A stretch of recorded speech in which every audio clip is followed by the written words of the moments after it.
নানা প্রতিবন্ধকতায় ৩৮ বছর ধরে ধুঁকছে কুমিল্লার বুদ্ধি প্রতিবন্ধী ও অটিজম স্কুল। এখানে নেই প্রয়োজনীয় শিক্ষক কর্মচারী। শিক্ষকরাই ঝাড়ু দেন, পরিষ্কার করেন বাথরুম।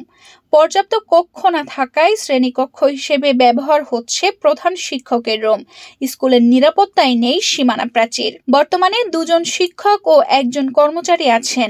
আরও ৪ জন শিক্ষক অস্থায়ী আছেন, তাদের বেতন নেই। ৫ জন অটিজম শিক্ষার্থীর সাথে ১ জন শিক্ষক, ১ জন সহকারী। সেই হিসাবে আমাদের পর্যাপ্ত শিক্ষক নেই, সহকারীও নেই। আর বুদ্ধি প্রতিবন্ধী অটিজম ১১ জন বা ১০ জনের মধ্যে ১ জন শিক্ষক, ১ জন সহকারী আমাদের প্রয়োজন। সেই হিসাবেও আমাদের বিদ্যালয়ে কিন্তু শিক্ষকের সংকট রয়েছে।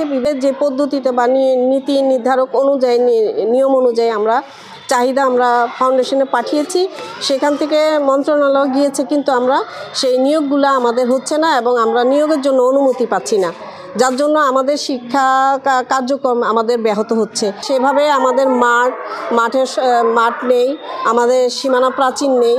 আমাদের বিল্ডিংটা ৩ তলা ফাউন্ডেশন, কিন্তু আমাদের টিন শেড, আমাদের সিলিং নেই। অবকাঠামো উন্নয়নে সিটি কর্পোরেশনের সহযোগিতায় কাজ করা হবে এবং অন্যান্য সংকটের বিষয়গুলো নিয়েও কাজ করা হবে বলে জানান অতিরিক্ত জেলা প্রশাসক। এটির আরও উন্নয়নের জন্য ইতিমধ্যে আমাদের জেলা প্রশাসক স্যার আমাদের একটি কর্মপরিকল্পনা গ্রহণ করেছেন।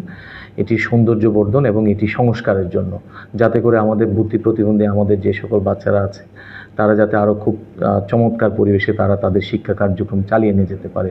এটি নিয়ে একটি বিস্তৃত একটি কর্মপরিকল্পনা গ্রহণ করা হয়েছে।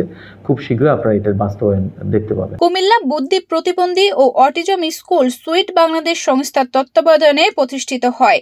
বর্তমানে জাতীয় প্রতিবন্ধী উন্নয়ন পরিষদের মাধ্যমে পরিচালিত হচ্ছে।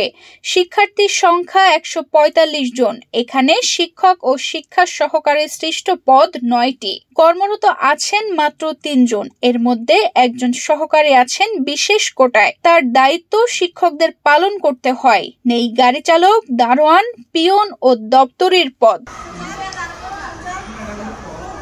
তানজিদা রহমান, ইনায়া, বাংলাদেশ প্রতিদিন।